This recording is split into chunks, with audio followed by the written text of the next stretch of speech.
Hey guys, and welcome back. I finally have had some beautiful weather to take some pictures here for astrophotography, and I've tried my very best to take full advantage of it. We've had clear nights for about 4 of the past 5 nights. I've been out here every night shooting with my scope, as well as back at the observatory. I've been controlling the 0.7 meter Newtonian from our remote location. We've been controlling everything there. So I've been shooting narrow field and wide field targets with both of these 2 setups here. And I wanted to talk about what I've been doing here on my wide field setup, because I haven't had an update on this guy for a little while since my hyperstar review. And actually a lot has happened since my hyperstar review. I've really been dialing in actually how this system works with filters, which is something I hadn't had for a really long time. The first 2 years I was using this setup, I was actually going straight through, no filters, not even a UV-IR filter. I was just shooting straight into this thing. And the problem with that was I said, okay, well, since I'm not using filters, I don't have to worry about my back focus problem. It seems like some stars in the corners are having some problems. I don't know what the heck is going on there, but I think I can probably solve that once I throw filters in. And so I spent a lot of time just not worrying about it, saying, okay, I'm just gonna fix it down the road. Well, I kicked that can down the road long enough, and I finally adapted to a filter drawer, as you can see here on my hyperstar. Right now, it's just a UV-IR, nothing crazy, but I also have red, green, blue, sulfur, oxygen, and hydrogen. So I have all of the filters necessary, as well as a blocking filter, which I don't really end up using that often, but it's available in case I wanted to do my darks straight on the setup. But now that I've started putting filters into the mix, I've been looking at my pictures, and I run my autofocus just as I did before, and I'm still running into the same problems with my stars. And I was like, that's really weird. It seems like they should be perfect. I don't know why they look so disgusting in the corners. And then what I ended up doing was I started running my pictures through ASTAP, and I noticed that I had pretty good stars throughout the whole picture. It didn't seem like I had any issues with my back focus. So I was very confused on that, but I kept pressing forward, and I kept using the autofocus within Nina, and it still kept giving me these really bad results. So first thing I started doing was playing with the tilt, which is these screws up here. The ones with the nylon, thick nylon, those are for the rotation. You don't need to worry about those. Once you got your rotation dialed in, whatever you like. Personally, I typically shoot at 90/270, which is straight up and down, or portrait if you were to look at the sky map. But in this configuration, it's like this on the front of the hyperstar. I don't have to mess with those, but when you're messing with the tilt, you've got this pair of screws right here. These longer ones push it, and these smaller ones, they pull it together, and in conjunction, you can tilt the thing around. And so I started playing around with the tilt. I said that was probably my initial problem. And what I ended up doing was I was able to get one corner really tight, and I was able to get the other corner to look pretty disgusting. I was like, huh, that's really interesting. Why can I get one better than the other?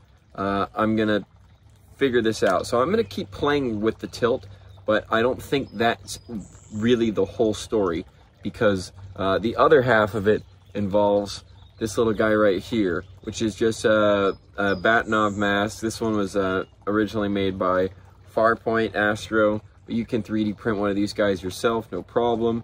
But this guy, since I've got the hyperstar and I have it set up like this, I actually cut mine up with scissors, no problem, because most of the time, if I'm just gonna go focus on something, I'm just gonna point myself close to straight up and down. So I set each of these pieces on here, you know, I put one there, and then I put the top back on, and I'm actually able to use this like a Batinov mask, just normally.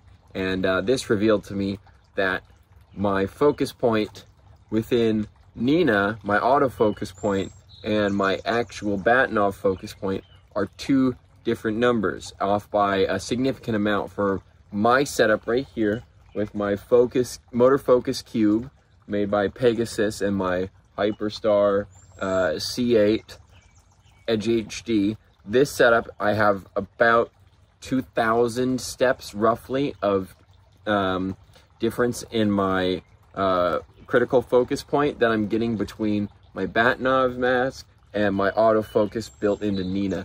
And I don't know what the heck that problem is. So my solution is going to be starting off the night with really good focus using a Bat-Nav mask. And then I need to have my temperature calculations really dialed in. I need to know, as the temperature changes throughout the night, how does my scope react? Because it's made out of aluminum, the tube itself is going to shrink because it's made out of a metal. This guy's going to shrink down. How do I adjust my focus to keep myself critically in focus the whole night?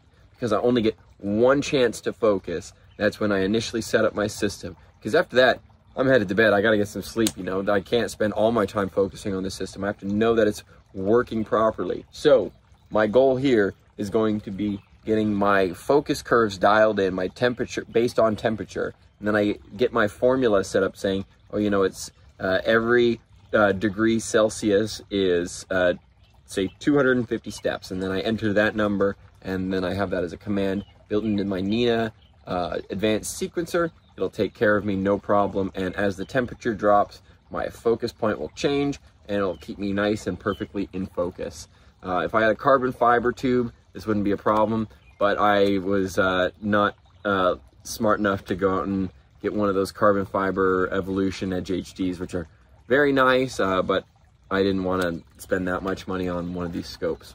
And I got this one for a good deal used anyways. And one last thing I wanted to note with this setup is about spacers, because I have heard on the forums people talking about spacers, adding those things in. Don't do that. As far as I can tell right now, don't add spacers. I tried adding some myself. I spent a decent amount of money on getting some really fine machine shims, and I ran into some problems, and I talked to Starzona on the phone as well as over email, and they said, no, take those spacers out. It's just not it's not a good idea. The back focus has been critically measured, and as long as you entered the information correctly to our website, which I did, then you should be perfect, and the back focus problem shouldn't be a thing. So that is something I wanted to also note, that some people probably have talked about spacing and saying, hey, your back focus is off. No, my back focus is not off. So yeah, that is where I'm at right now, is that I need to continue working on my focus points and really dialing in my tilt. But if you're running into problems with your Edge HD and you don't seem to be getting round stars with your hyperstar, consider both of these things. One, your tilt, and two, using a Bat-Nav mask instead of an autofocus curve, seeing how you get your differences and then going from there, because it might make a significant difference in how you are able to get sharp stars in your image. Really critical stuff that I was only able to find after digging around a ton on the internet and also some personal experimentation. Yeah, because also, not to mention the fact that they try to make this thing sound like it's super easy to use, like you just set it up one time, make sure the stars look nice and good, and you shouldn't have to worry about it. And I don't really say that that is the case. It's significantly harder than that to get it perfectly dialed in, and I don't think I have it perfect yet, and I'm going to spend a couple more nights getting it truly perfect with the tilt before I call it good and I fasten the thing down and I don't worry about it for a while. So that's kind of where I'm at with this guy. And if you guys are also struggling with this hyperstar and you found this video useful, please leave a like. If you're not already subscribed, please do. It means a lot to me, and I'm glad I get to share this stuff with other people. It helps push it out to new people.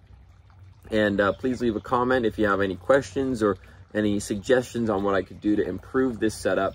You know, I'm really working on this thing all the time, and these telescopes, as everyone knows, they're always a work in progress, you know.